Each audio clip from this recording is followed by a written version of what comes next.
It's kind of hot, man. So I just wish take off that sweater. I'm like, I'm burning up in here. Uh, today's or this class, well, we already was teaching one a little earlier. Let me send this out real quick.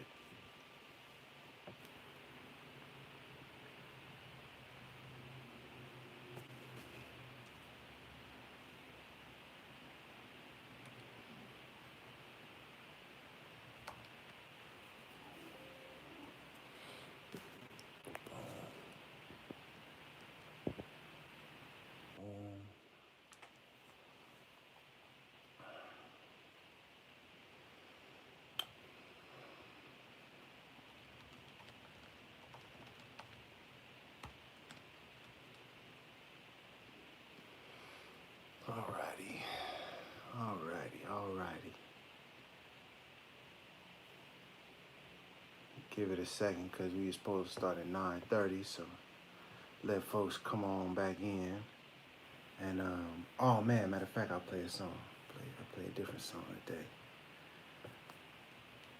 I was a sister tagged me.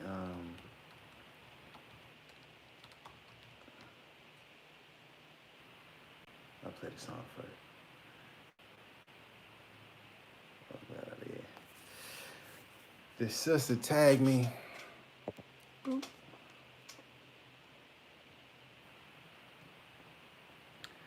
This sister had tagged me in this a video. It was another sister that was actually in Morocco and had this song playing, and it made me smile, man.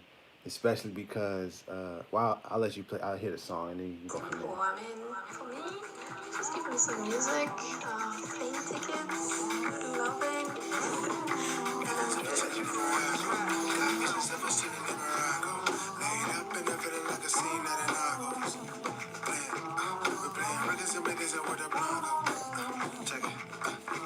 I got visions of us chilling in Morocco. Laid up in the middle like a scene out of Narco. You know we playing records and we dancing with the Blanco.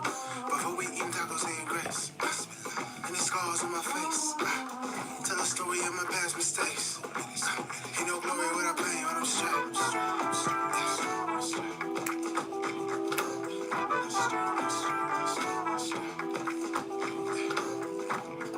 Lay down your sword and gun.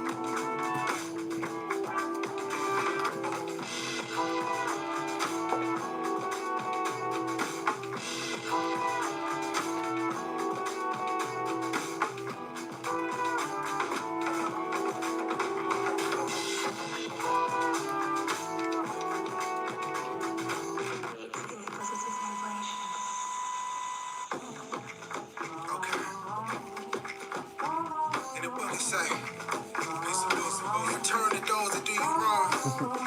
Your purest love. And it will heal them just as much as it heals you. Piece of Jesus. This is true. It's my love.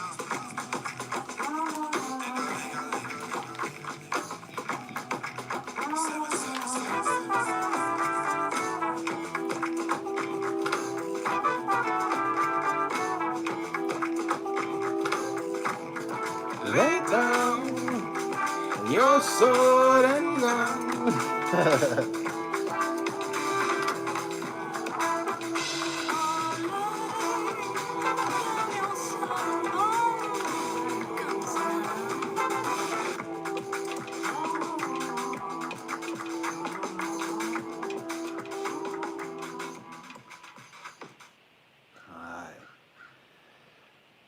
Alright, that was this song called "Chillin' in Morocco," and a funny little story before we get started on that song. I actually wasn't gonna record that song because I only had half a song. It wasn't really a complete song, but some said, "Man, just try something," and so I kind of freestyled this more science lesson on the second half of it, and it turned out to be one of my favorite songs. And God willing, I'm a go to Morocco, and you know the day that I do get a chance to get out there, I'm gonna shoot a video out there. You know what I mean? So hopefully in the near future you'll be able to see that. All right, we are back. Let me read this real quick. It's from the Gospel of Hip Hop before we get to the Moorish Koran class. Just a little daily thing, January 17th. And it says, while the rappers rap and the singers sing, always be prepared to accept new things. And this is the Gospel of Hip Hop from KRS-One. A lot of wisdom in this book. Check it out. But today, in this class, you know we going to it. You know we got to do it. The Holy Quran of the Moorish Holy Temple of Science, Moorish Science Temple of America, also known as the Quran Circle 7. It was divinely prepared. It was divinely prepared by this man here, who we know as Noble Drew Ali. Yes, sir, yes, sir. The prophet and founder of the Moorish Holy Temple of Science, or the Moorish Science Temple of America, to redeem the people from their sinful ways. And so this class, we will be reading chapter 26. And just to clarify, if this is your first time learning about Noble Drew Ali or the Moorish Quran, or the Quran Circle 7, it is a different book from the Holy Quran that was brought to us by Prophet Muhammad, peace be upon him. It is dealing with the half of the book is really about Jesus' life between ages 12 and 30. But then the other half, the part we're on now, is just it's just amazing wisdom. You know what I mean? That's really the best way that I could describe it. This chapter 26, is very important to me. But let me not talk about it too much. Let me read it, and then we can get into talking about it. And peace, peace, peace. If you're still with me, we taught a class a little bit earlier, so if you're still rocking, I greatly appreciate it. We getting some lessons in today. All right, holy instructions of unity. The gifts of the understanding are the treasures of Allah, and He appointed to everyone his portion, in what measure seemeth good unto himself. Hath He endowed thee with wisdom? Hath He enlightened thy mind with knowledge of truth? Communicate it to the ignorant for their instruction. Communicate it to the wise for thy own improvement. We're going to come back to that line. True wisdom is less presuming than folly. The wise man doubteth often and changeth his mind. The fool is obstinate, I'll look that word up, and doubteth not. He knoweth all things but his own ignorance. The pride of emptiness is an abomination, and to talk much is the foolishness of folly. Nevertheless, it is the part of wisdom to hear with patience their impertinence and to pity their absurdity. Yet be not puffed up in thy own conceit, neither boast of superior understanding. The clearest human knowledge is but blindness and folly. The wise man feeleth his imperfections and is humbled. He laboreth in vain for his own approbation. I'll look that word up too.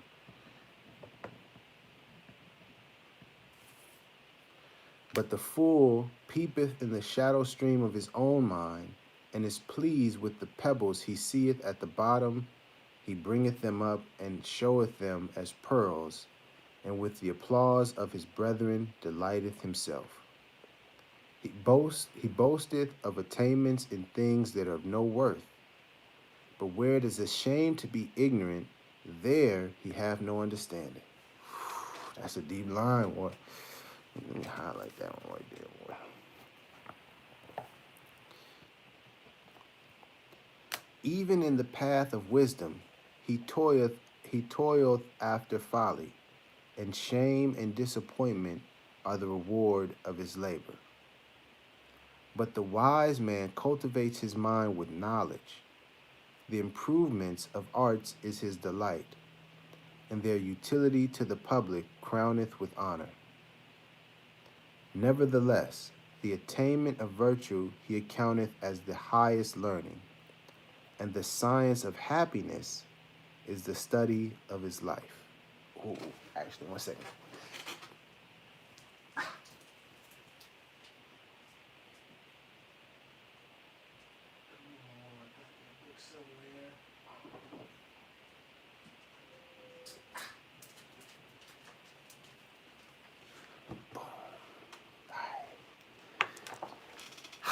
Alright, here we go. So that was chapter 26, the holy instructions of unity. It's a deep chapter. It's a deep chapter. Let me read a couple lines over again. The gifts of the understanding are the treasures of Allah, and he appointeth to everyone his portion, in what measure seemeth good unto himself. The gifts of understanding are the treasures of Allah.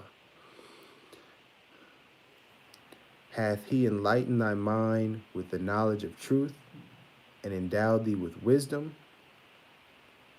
Communicated the knowledge of truth, communicated in the wisdom, communicate those things to the ignorant for their instruction, but also communicated to the wise for thy own improvement.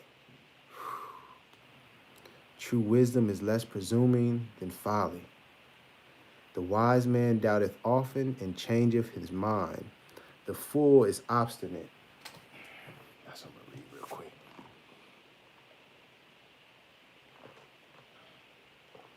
Obstinate. And that is Obstinate. For obstinate, obstinate.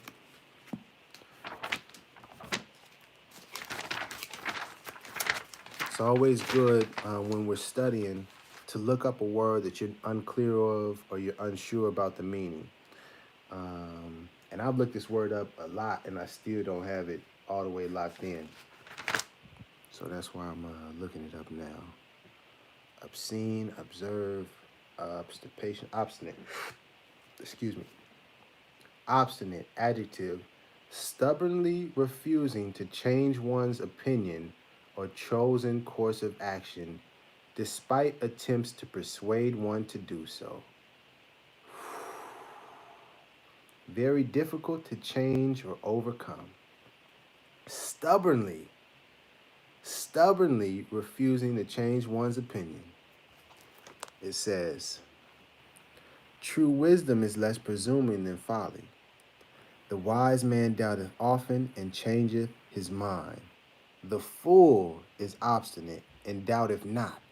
He knoweth all things but his own ignorance. I just had an interaction I seen on Facebook, and this dude, I don't want to call him a fool, but he was saying that he was making a claim, and I asked him, I said, man, do you feel you know and understand everything? And he said, yeah, didn't your parents teach you? I was like, wow. Wow, you know everything and you understand everything? Everything? All right, player, I ain't even gonna engage with you further on that. If you feel that you understand and you know everything, then you thinking you Allah, and you way off course, because only Allah is all knowing and all wise. So please don't be like the fool and obstinate in your thinking and being stubborn. So stubborn, it said, again, obstinate. Where was we at? Stubbornly refusing to change one's opinion or chosen course of action, despite attempts to persuade one to do so. For example, our brothers and sisters who may believe that they are black, so-called black, or African American, or Negro, or Afro American, or Black American. If you encounter, that person and they are being obstinate, hey, man, it says, it is the part of wisdom and to hear with patience their impertinence and to pity their absurdity. They being so stubborn, they just refuse. You can't force anybody. You know what I mean? And the gifts of understanding of the treasures of Allah, he appointeth to everyone his portion, what measure seemeth good unto himself. You know, in the Quran it teaches those that Allah guides, no one can lead astray, and those that Allah has led astray, no one can guide. Um, you know, so to keep that in mind and to not be too worked up or get too frustrated when someone is being obstinate. You know what I mean? And you're doing your best to give them information to help guide them um, into better knowledge. You know what I mean? Oh, peace. I forgot to acknowledge the folks in here. Peace, peace, peace. Cali Money 23, Jerry Blaze, LJ Davidson. Um, peace.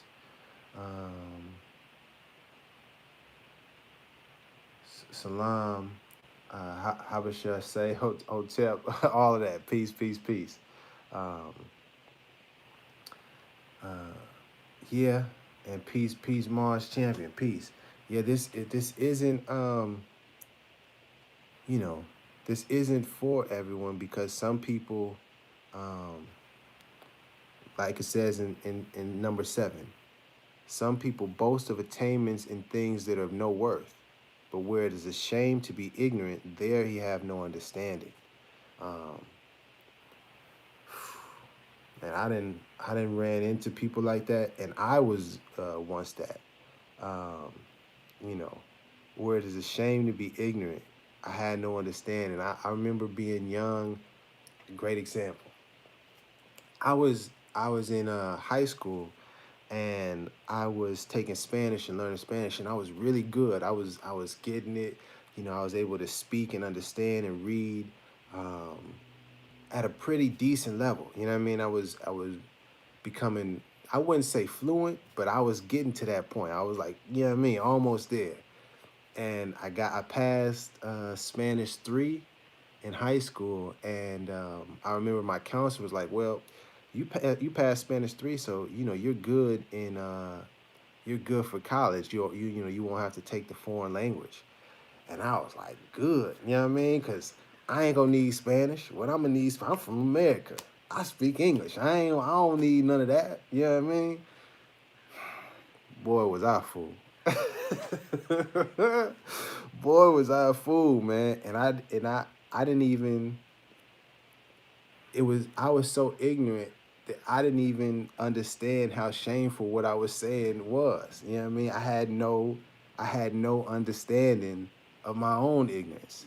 Um, and so, you know, I'm pretty sure my counselor and people I told that just pitied my absurdity. You know what I mean? um, but getting back to it, you know, true wisdom is less presuming than folly. The wise man doubteth often and changeth his mind. Matter of fact, let me see if I can find a quote on that.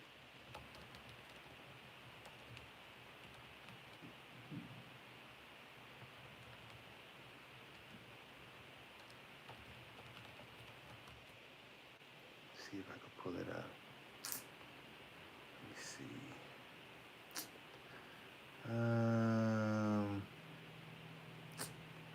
All right. Well, I can't. I don't have it right here, and I don't really want to go trying to find the book. But Malcolm X has an amazing quote where he speaks about changing his mind when he went to Mecca and he saw how things was going in Mecca and the culture and how everybody was unified and brothers in the faith.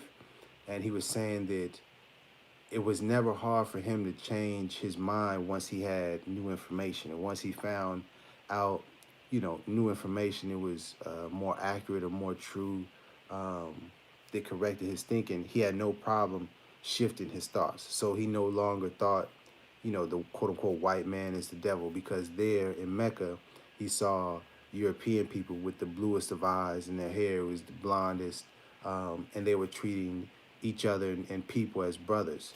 Um, and I always connected with that quote in terms of my search for truth and, you know, being stern and standing on what I know, but if I find some information that challenges and proves what I previously thought to be incorrect, change your mind, change direction. Don't be so stubborn that you just this is my opinion and I'm gonna have this opinion no matter what. You know what I mean? Then you being a fool. Um, and then you doubt if not, and you know of all things but your own ignorance. Man. Um, and number six, let me actually show you this right here. Let me show you. Excuse the writing, but if you can see on line six right there, I got the stars and it says, check yourself. It says, the wise man feeleth his imperfections and is humble. Check yourself, man. You know, if you think that you are this super wise, yeah, and I know more science and I know all of this and I done all my studies, blah, blah, blah, blah, blah. Hey, man, feel your imperfections. Humble yourself because you don't know it all. I'm speaking to me. I mean, I'm talking to y'all, but I'm also speaking to me. Um, because through that humbleness, that's how you can grow and you can continue to obtain more knowledge and more wisdom, more knowledge of truth and more wisdom and more understanding. Um, but if you feel and if you truly believe that you know it all, it gives you no room to know anything else. You know what I mean? If you just think you are the smartest and you got everything figured out, you won't be able to actually grow from that point and you become stagnant. Um, and you look like a fool, just to keep it 100 with you. Um, mm, mm, mm. Yeah, those same people you try and help show the light will be the same ones call you every name in the book because you don't call yourself black. Yeah, yeah, to speak on that real quick, um, those of us that are on this path and that have an understanding now that we're not black, you know what I mean? We understand what we mean when we say that. We understand who we're talking about when we say that. But factually and based on truth, we are not black people. Our skin is not black. We're not African American because that's two continents. We are not Negroes because we is not Negroes. We're not coloreds because people aren't colored. You know what I mean? Not so-called white people, so-called black people, so-called brown people, so-called yellow people, so-called red people, blue people, whatever other kind of color. These people are not colors. People have identities and it's connected to nations. Um, yeah. So, but having this understanding and having this knowledge, also understand that you may be attacked. You may be attacked by people that look just like you, by so-called black people, because the information you have and the knowledge you have is challenging their beliefs and challenging their understanding of who they are and what's going on in life. And some people are stubborn and don't want to change, don't want to grow from that. And when you present to them this information, like, we're not black, don't call yourself black, it can feel as an attack on them as a people or them as a person, um, and not, and again back to what I was saying earlier about moving with love. That's why with this information you have to do your best to move with love first, um, because it can be jarring, it can be frightening. Um, some people can take offense to this if you don't come with a loving demeanor and a loving spirit about it. And I'm speaking from personal experience. When I first got into this information, man, I was so aggressive and so self-righteous and just I lacked compassion and I lacked empathy um, for how it may feel to other people to receive this information. For me, I've always been wanting to know the truth, so let me know what's up. But for some people, it could be very scary because they've only known themselves to be black, and now you're telling them don't call yourself that. It can feel like, and it can seem like you're attacking their entire being, their entire identity, everything that they know themselves to be, and that's kind of heavy. And if you're not compassionate, and if you're not kind and not loving when you do that, um, you know, it can cause the friction. It can cause our brothers and sisters to attack us. So we have to be mindful of that, and to do our best to move with love instead of hate or arrogance or just a meanness to us. You know what I mean? Because being honest, some Moors can be very harsh and very mean when teaching this. You know what I mean? And we have to work on that.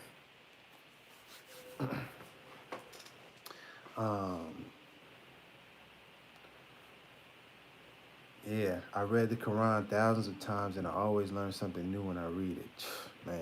Man, who you telling? It's like this book is magical, man. This book is really mad. If you slow down and you just take your time reading it, for me anyway, speaking on myself, I always find something like, wow, I didn't even peep that. You know what I mean? And just it opens up a new window or a new door to it. Um, and number 5, let me read that again.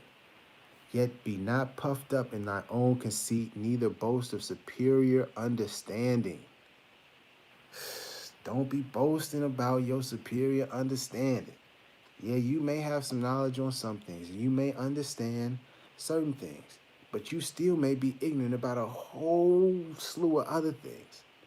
And if you just feel like, yeah, I'm on this more science, man, y'all can't see me. Y'all know I'm too wise for y'all, man.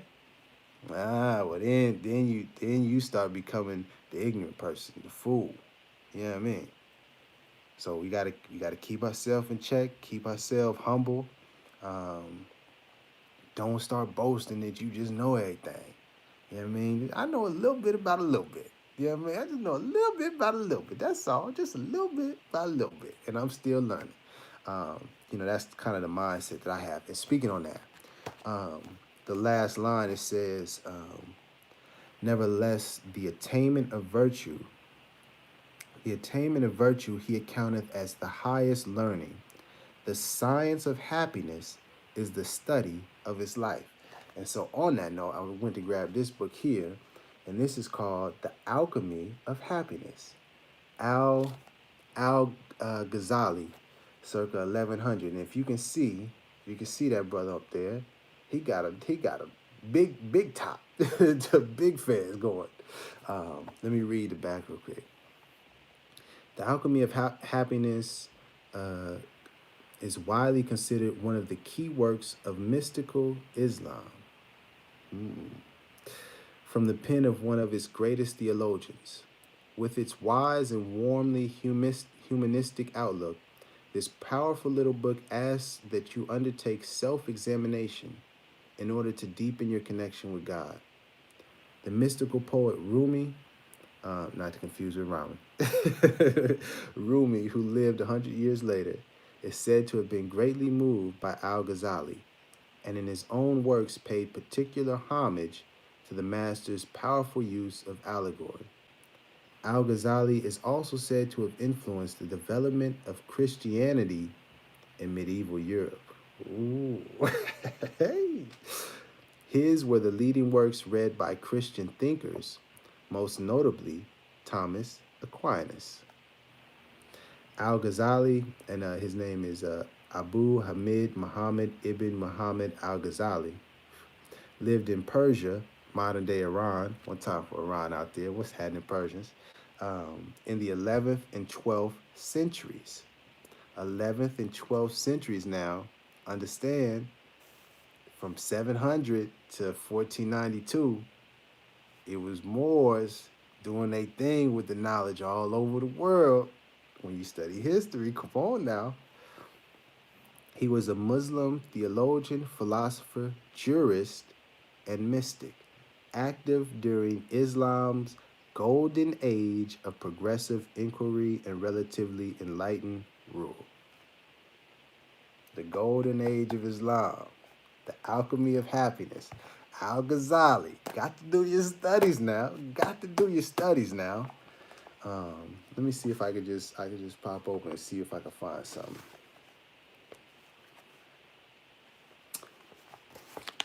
First page, chapter 1. I'm gonna just read this right here.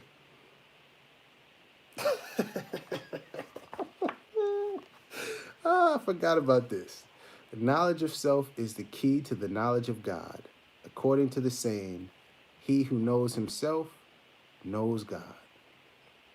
And as it is written in the Koran, we will show them our signs in the world and in themselves, that the truth may be manifest to them.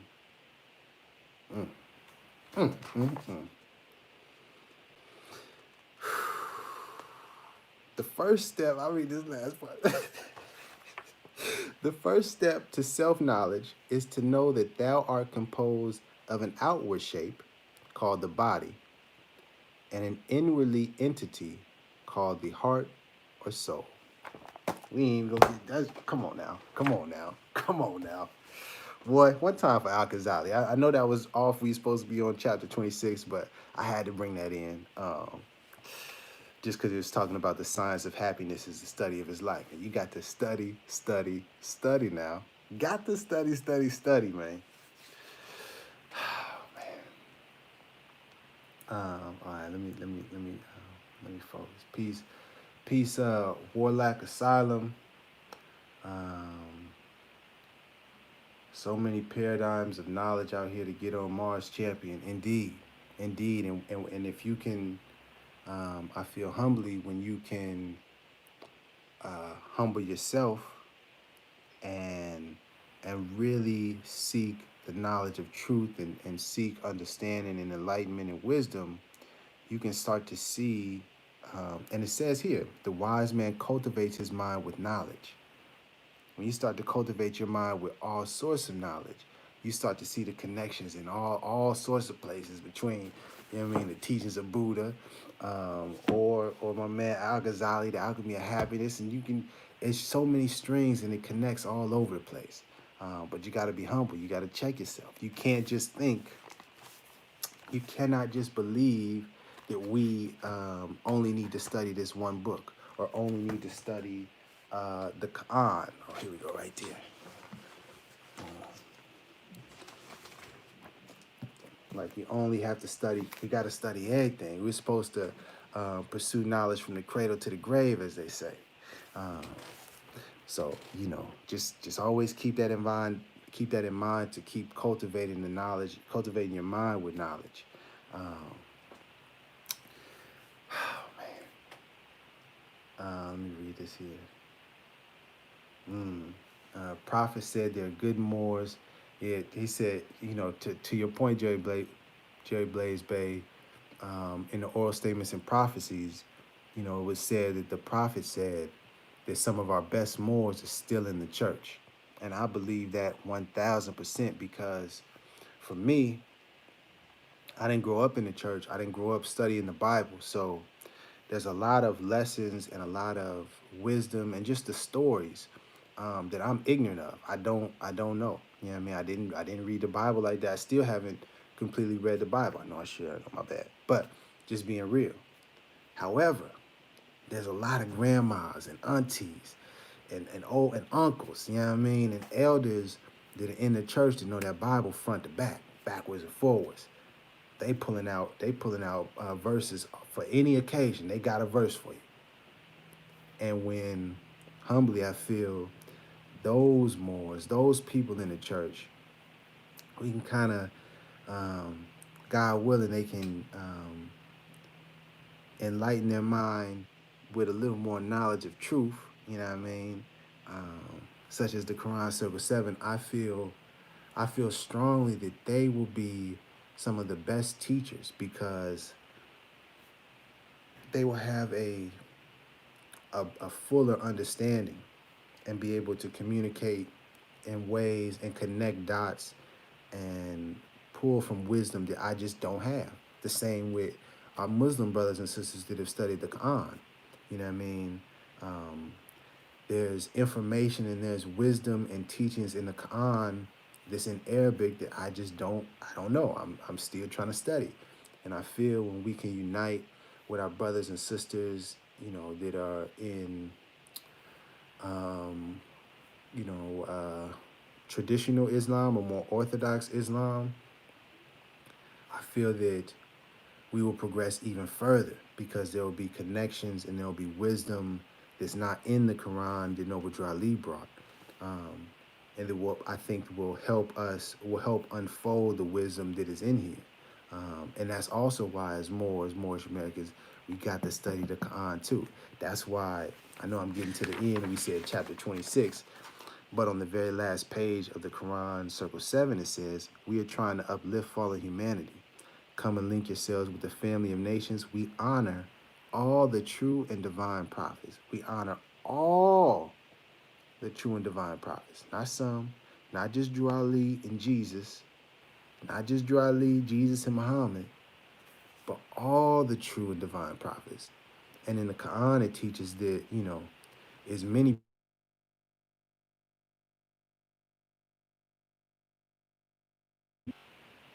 got to keep that in mind, got to humble ourselves, got to check ourselves, feel our imperfections. Don't be puffed up in our own conceit. Don't think that we just got the most superior understanding, Moors. Don't think that we just got the most, we just the wisest because Noble Drew Ali and he brought us this. Hey, slow your roll, players. Slow your roll now. Got to humble ourselves. Uh,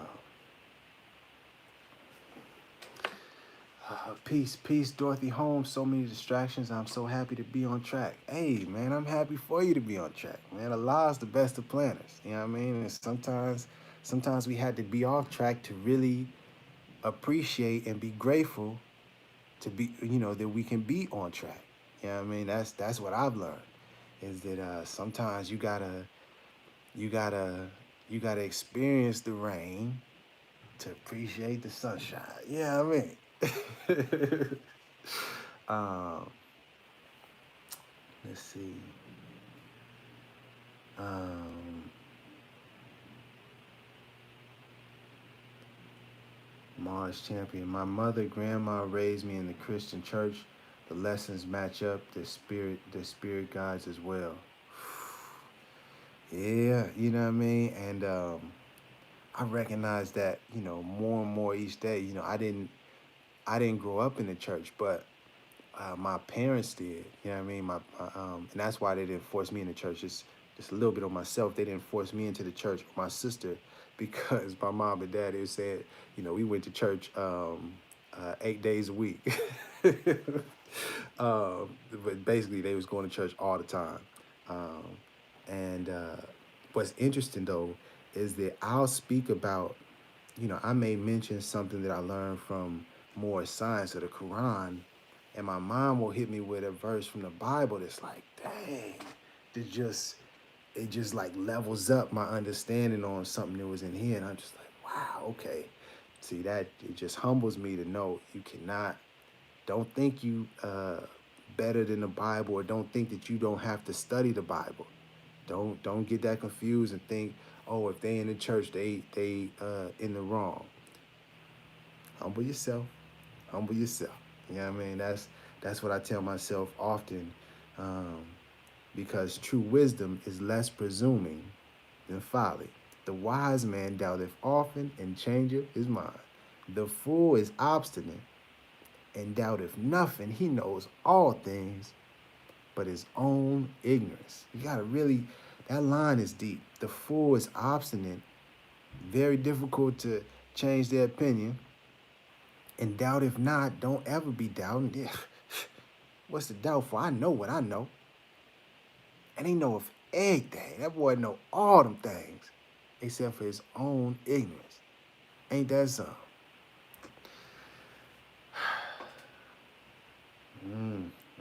Jay Blaze, I see you studying. I got you. Um, Cali Money 23 Money. I would love to help all my peoples, but I know they all won't listen. The sad part is they just don't know because they have had their brain programmed to think otherwise.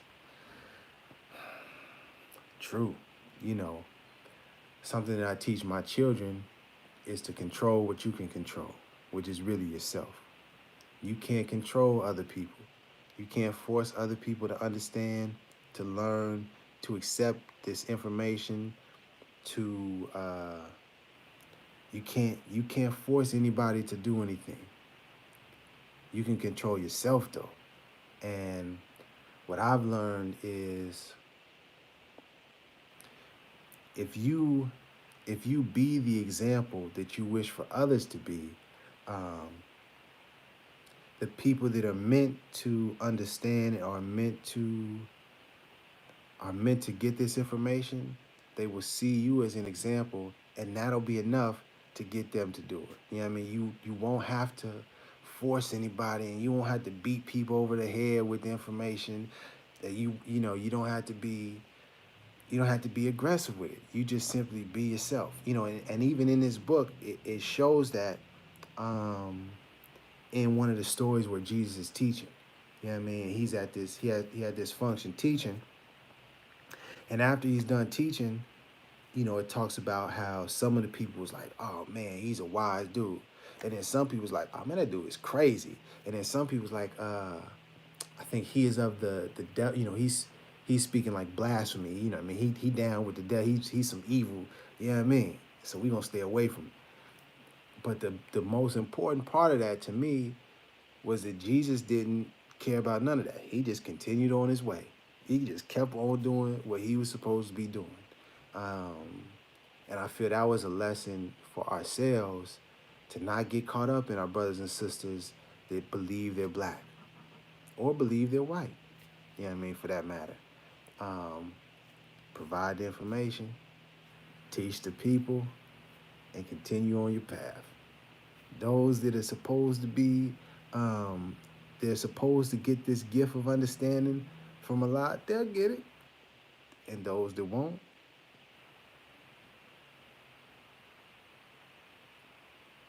and that's just how it is. You know, accept it and understand that you can't save everybody because that's not your job. That's something I had to learn, man, the hard way. I don't even want to get into that story, but I had to learn that in a very real, extreme way. You know what I mean? And it humbled me to know, stop trying to change everybody. Stop trying to get everybody to understand this, because I don't have that power, and neither do you. That power is with, you know what I mean? Most High, Allah, God, Yahweh, whatever name you want to call our Creator. If Allah wanted to do that, it's done. Just like that. Whoop. It's that simple. Allah didn't put that on you. Allah didn't put that on us. It don't say nowhere in here, we gotta change everybody. We gotta save everybody. It don't say that. Mm-mm. It say we are what it say? We are trying to uplift fallen humanity. That's all. You know what I mean? We gotta do our best. But don't feel that that's what you have to do and you got to save every single person, because you gonna make yourself crazy. You know what I mean? You're gonna run yourself into the dirt doing that. In my humble opinion, anyways. Um,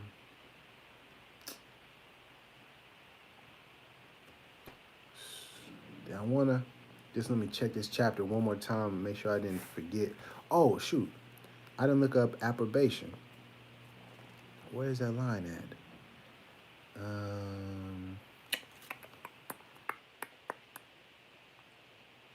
Dang. One sec. Oh, boom. The wise man feeleth his imperfections and is humbled. He laboreth in vain for his own approbation. Let me just look that word up because I did say that from the jump. And that word is approbatation.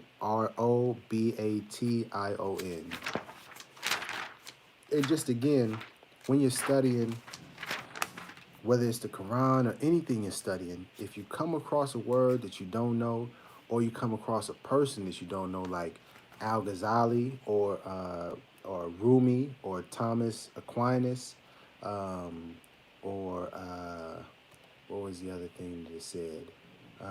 Medieval. Did it say medieval Europe? If you don't understand what those terms are, just take a second and look them up. Um, because getting that understanding of what you're reading as you're reading it, it'll help. It'll help the information connect better, in my opinion, at least from my studies when I studied. Um, APPR APPRO approachable approbation. Oh, approval or praise. Approbate. Approve formally. Got you. Okay. So approval or praise. So, oh, ooh, mmm. The wise man feeleth his imperfection and is humbled. He laboreth in vain for his own approval and praise. Not looking for praise and approval from other people, but approval, his own approval and praise. But the fool peepeth in the shadow stream of his own mind, and is pleased with the pebbles he seeth at the bottom, and bring them up, and show them as pearls, and with the applause of his brethren delighteth himself. Wow. That's a deep line, man. That's a deep line.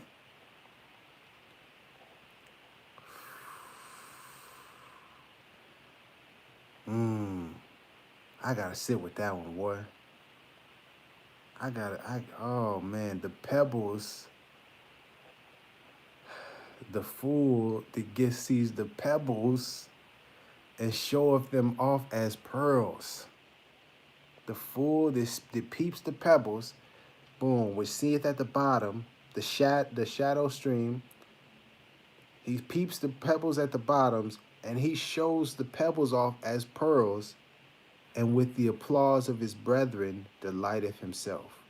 The approval and praise of other people, it makes him feel good. The fool.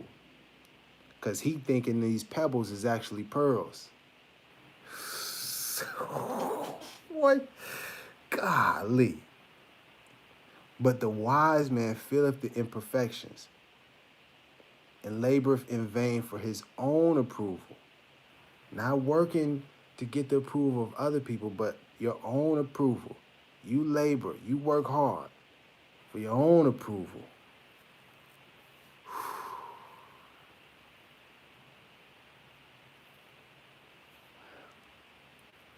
Wow.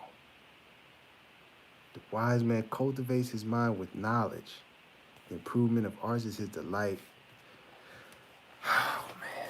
All right, man. Oh, my goodness. Oh, man. Sorry I got a little carried away. It's just, I know I've looked, I even have that circle. And I'm pretty sure I've looked approbation up before, but for whatever reason, it didn't click to me like that today, until today. My goodness, man. My goodness. Um, Jerry Blaze Bay. I just be myself, my higher self, and let people see the difference it made for me. That's why it's important to take heed to the prophet's instruction. Without it, nothing changes. Um, you know, I agree. I agree. I feel when you study to show yourself approved. Oh man, I think that's what that means. Um, but I feel when you study and you live your life accordingly, and really really strive to be the example. Yeah, I mean, not tell other people how they should be, and tell other people to do what you have never done, and telling people to go this way and to go that way, but you have never walked that way. You haven't walked that path. Um, it don't hit the same. But when you are just yourself, and you are being what you know, and you are living these principles and living this wisdom and applying it, day in and day out. You don't have to be perfect, but as you live and as you grow, it's just it just shows in your actions. And people, I'll give you an example. Um, During the Occupy Wall Street thing, this is years ago. I was really, before I even got onto more science, I was really on the inside saying that I wanted to be about love and truth and peace. You know what I mean? Had no clue about more science, but I just felt like, I wanted to strive to work towards world peace and understanding, and that we gotta love each other because killing is not the way. Da da da da da. Right? I got into this conversation with this European dude, and it was another brother with me, and we was talking about how to stop the wars and all the killing that's going on, be it in our own country, amongst ourselves, or with other people in other countries. Um, and I remember that I told him, I said, man, I just feel like we have to love each other and we gotta, work to understand each other better, blah, blah, blah, blah, blah. And he looked at me, he said, are you Muslim? Now, mind you, again, I didn't know about Noble Drew Ali at all. I hadn't studied the Quran. Um, I wasn't Muslim, you know what I mean? Didn't know much about Islam at all. But I feel sincerely that he just sensed who I was without me having to I didn't have no fez, I didn't have to look. It's just who I was being. And that's what made I was like, why? No, I'm not Muslim. What would make you think that? You know what I mean? I didn't say Assalamu alaikum before the conversation started, or I didn't mention a lie, nothing like that. Um, but I felt that it was because it was who I was being, um, that he identified. Now that I've studied more and I've got to know some Muslims, by and large, man, all of the Muslim brothers and sisters I've, pretty much interacted with are super peaceful. You know what I mean? And are kind and just have a very a loving sense about them.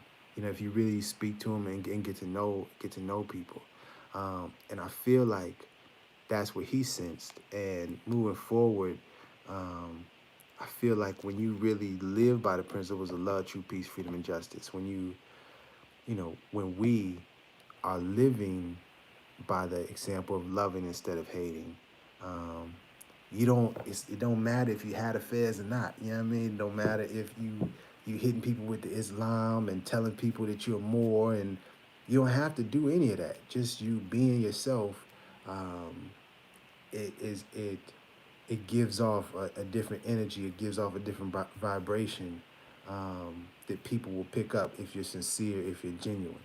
Um, that's my opinion. You know what I mean, based on my experiences. Um,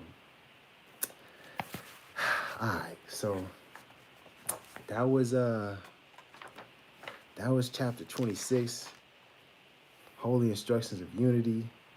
Let me just read one. Let me just double back again. Um,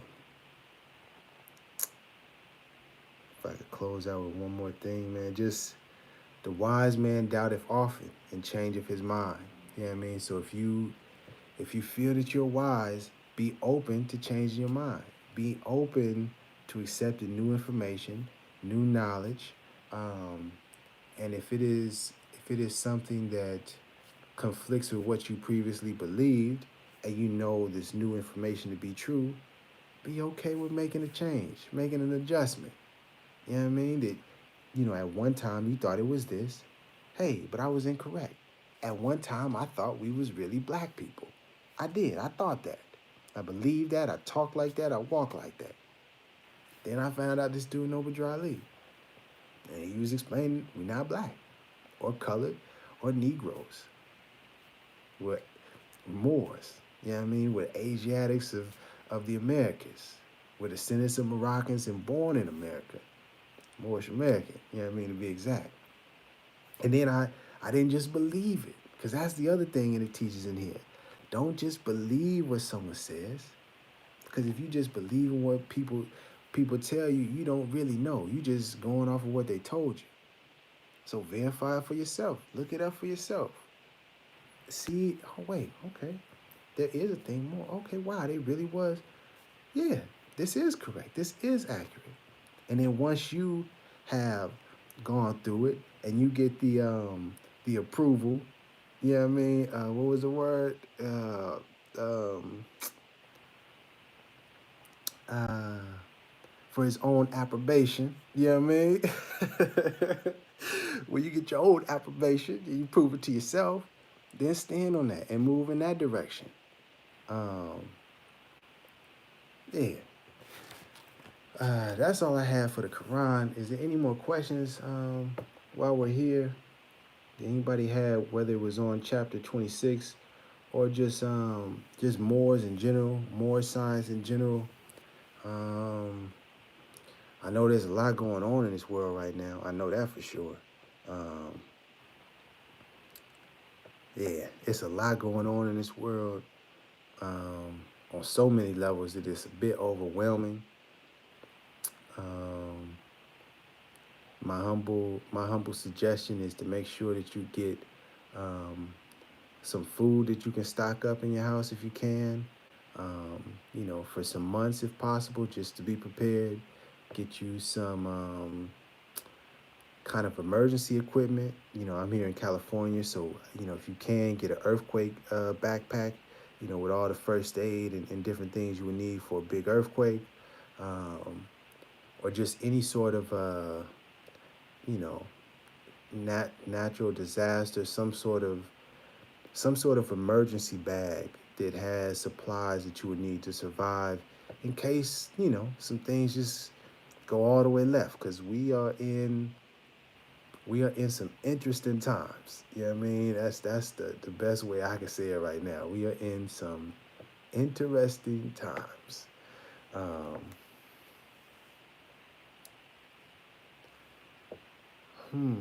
this peaceful stand has put me at a disadvantage. Ooh, if you could explain a little bit more on that, Dorothy Home. Um, a disadvantage in what way?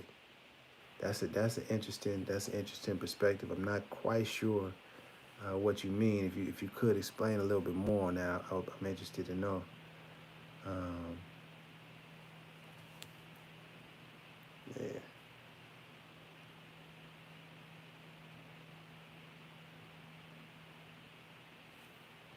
Did I miss any other things here?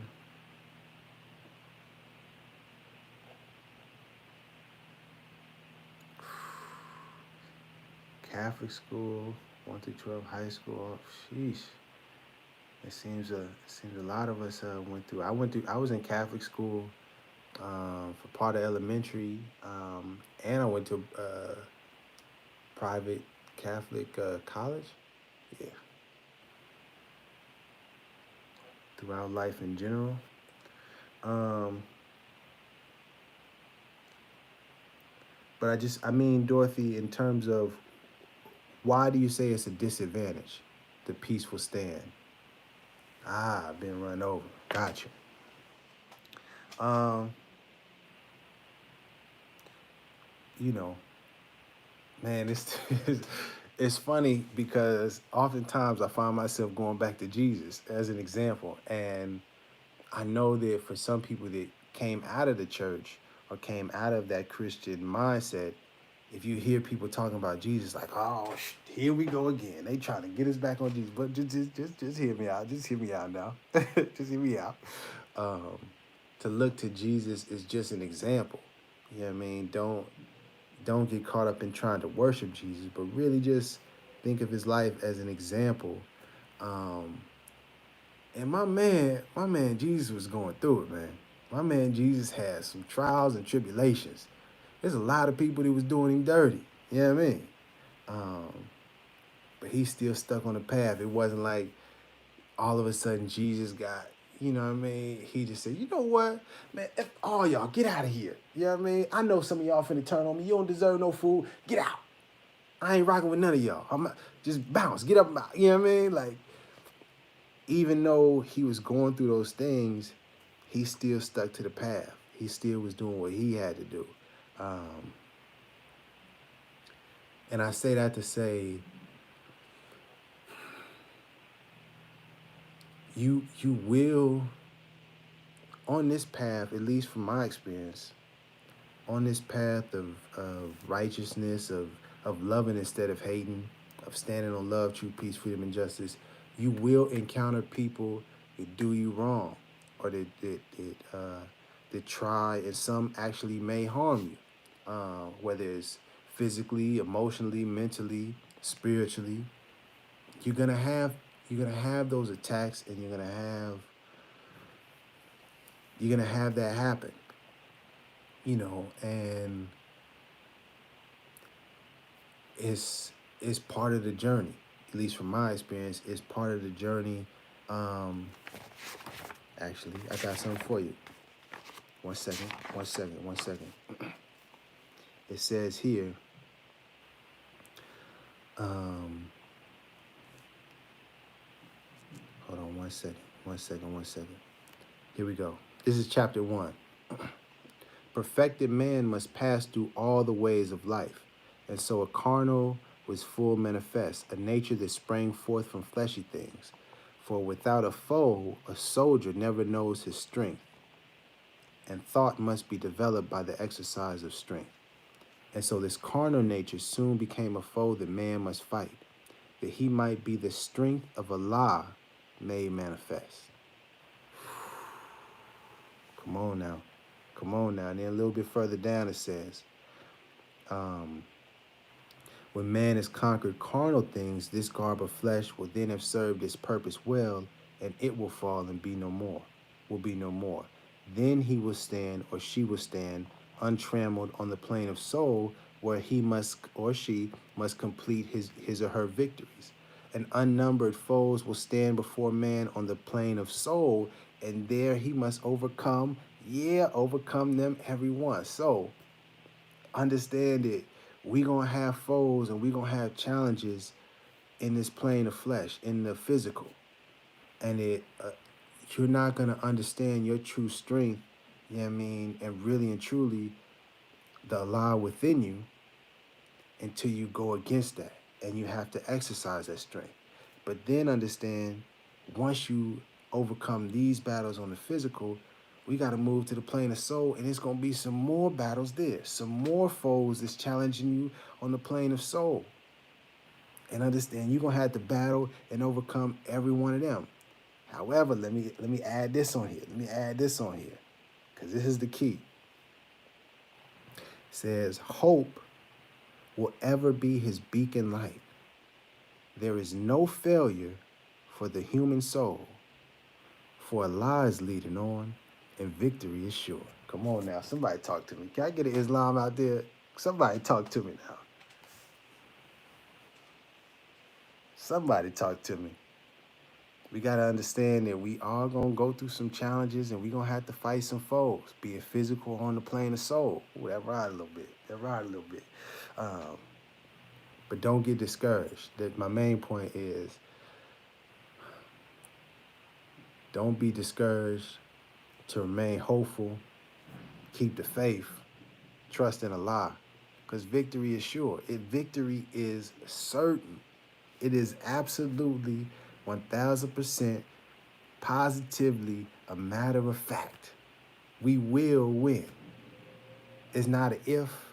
It's not, I don't know. We will. We will win. We will overcome these battles and these foes. Just got to have faith. Got to trust in Allah. Victory is sure.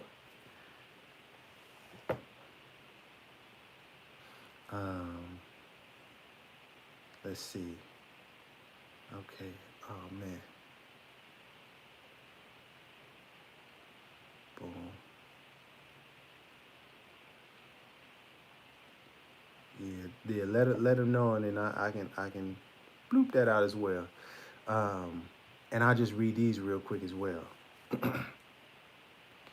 It says Hakeem Rashid El. I'm still learning about our history. What are some of the books that I can get to read up on? Moors in Spain is a good one. Othello's Children. 77 Amazing Facts About Moors. um, one second.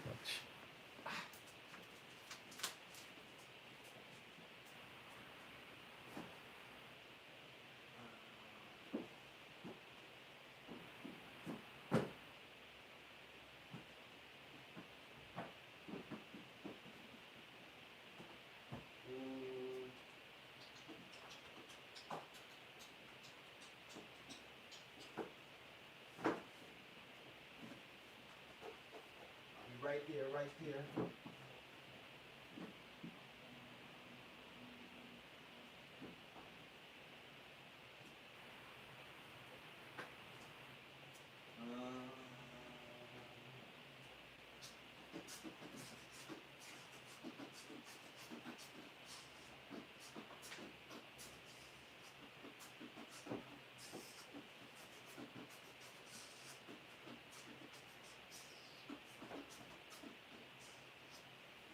This is good.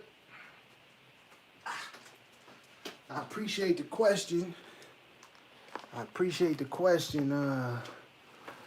was your name? Hakeem Rashid El. Boom. And just to add on for the books, I know this was just about the Holy Instructions of Unity chapter, but we here now. Before I close out, books to read up on. We have From Babylon to Timbuktu, Rudolph R. Windsor, A History of Ancient Black Races, including the Black Hebrews. Very important. Man, it has, I'm not going to get into all the information, but this is one. We have The Golden Trade of the Moors by Edward William Boville. A unique source book on Saharan trade routes, caravan organization, and Sudanese history. Got to study our peace to our brothers in Sudan. The Golden Age of the Moor, Ivan van Sertima. They came before Columbus, Ivan van Sertima again. They came before Columbus, the African presence in ancient America. Moriscos of Spain. This is Henry Charles Lea. Moriscos is another term for Moors. Moorish Spain. This is Richard Fletcher, author of The Quest for El Cid. Real quick, in the year 711, a small Berber army under Arab leadership crossed the Straits of Gibraltar from Morocco, and in the following year defeated the army of Spain, slaying its king. I just wanted to read that back because it speaks about Berbers and Arabs, but this says Moor Spain. So that's to let you know you need to study Berber history, and that's B-E-R-B-E-R, Berber history, and also Arab history, because don't be mistaken by the representation that we see now of quote-unquote Arabs and think that you have no connection to that, because you do. The story of Moors in Spain, the story of the Moors in Spain, Stanley Lane Poole. Another important one right here, The Arab Civilization, translated from a German treatise of Joseph Hale. S. Kuda Beck. I don't even know how to pronounce that. Skhudabaksh. Bakhas. I'm not sure how to pronounce that, but much love to you. I just picked up this one. Very important right here. This is the Muqaddimah, I believe that's how you pronounce it, An Introduction to History, the classic Islamic history of the world. Ibn Khaldun is the author, translated and introduced by Franz Rosenthal. I just read the back real quick. The Muqaddimah is the most important Islamic history of the pre-modern world. written by the renowned 14th century Arab scholar Ibn Khaldun. This monumental work established the foundations of several fields of knowledge, including the philosophy, history, sociology, ethnography, and economics. This is the first complete English translation. And then the last one that I got here is Islamic history, the rise and fall of Muslims from the pious caliphs of Abbasid, Spain, and Mughal dynasties. Saeed Akbari Badi. I'll spell that. Akbarabadi. Another one to check out. A lot of. Let me see if I can. Let me see if I can find something. If I had something highlighted real quick. Well, no, I'm not. I don't want to get too deep into it. But these are just some that I have that I picked up to study in terms of understanding our history, and most importantly, just what I wanted to show is that we cannot limit ourselves to just looking for Moorish books. You know what I mean? You have to really expand your thinking and to look up for books on Berber history, books on Arab history, books on Islamic history, books on North African history, um, books on Morisco history. I had it's another book I have called the Dogs. Is it Dogs of War? No, I don't think it was that. Oh man, what is the name? It's another. I forget the name, but just it's a book that tells our history from the Christian perspective. Um, and so it's even important to just get as many different angles as you possibly can to help put the pieces together. And the biggest way that I can relate that um, to help us understand it is to think of it like this: if in, let's call it 50 years from now, yeah, let's not even say 50 years, in 100 years from now, 500 years from now, let's do that. 500 years from now, you have people that are researching and looking to understand our history right now. If they were only to look up the history of quote unquote Negroes, if they were only looking for books on Negro history, you would get a very limited perspective and understanding of who we are and what we were doing. If you expand that though, and you're looking at books on Negro history, books on Black history, books on African American history, books on colored history, books on North American history, books on U.S. history, books on Western Christian history, then you can start to put the pieces all together and realize, oh, okay, here's the bigger picture. This is what really is going on. But if you only limit yourself to just Black history or just Negro history, then you only get, the little bits that they put out. Um, so that's just, um, something to think about in Moorish American history, because 500 years from now, it's definitely going to be some books about Moorish American history. You feel me? Uh, yeah.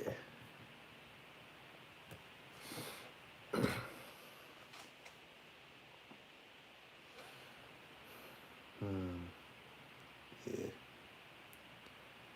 I appreciate the books for me to read up on because I wanted to understand more about our history in a broader perspective. Yeah. Um, and that's really the key. We have to look at this thing.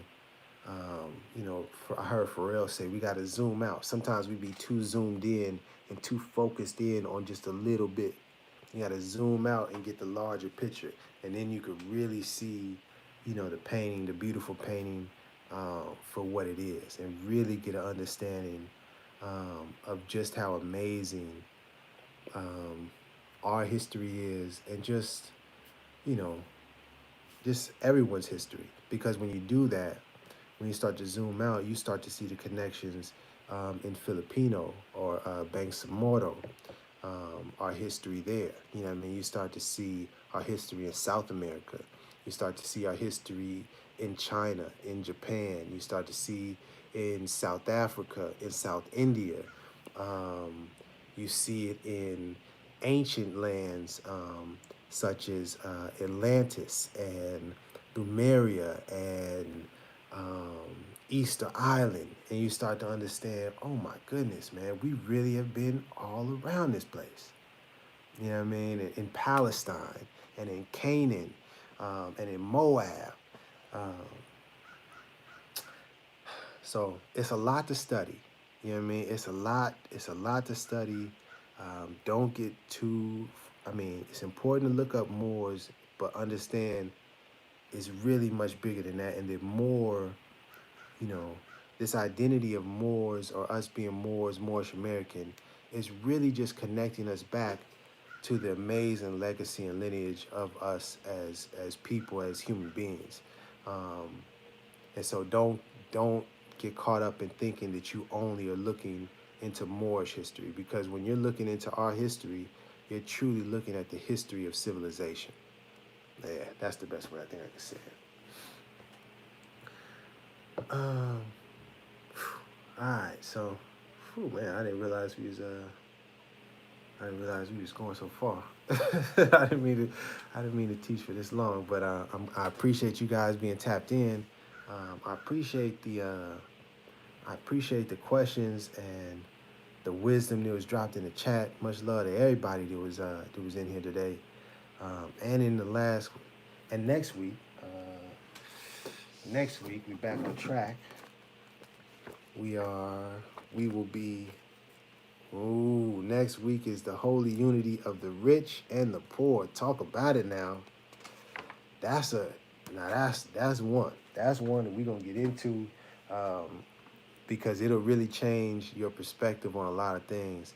And at least for me, it taught me to be grateful of the position that I'm in, and being, quote unquote poor, and that's relative. But I don't want to get too caught up in that.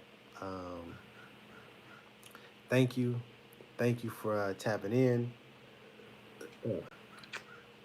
And before we close out, I'm gonna say the prayer. It's to close it out right.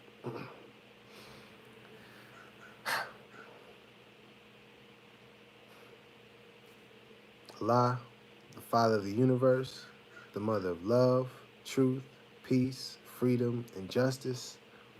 Allah is our protector, our guide, and our salvation, by night and by day, through our holy prophet, Noble Drew Ali. Love you. Peace, peace, peace, peace, peace. Thank you. Keep shining. Love instead of hate. Got to know that love is the key. Study what Noble Drew Ali said and taught. Um, yeah, and stand on them principles: love, truth, peace, freedom, and justice. Yeah, peace.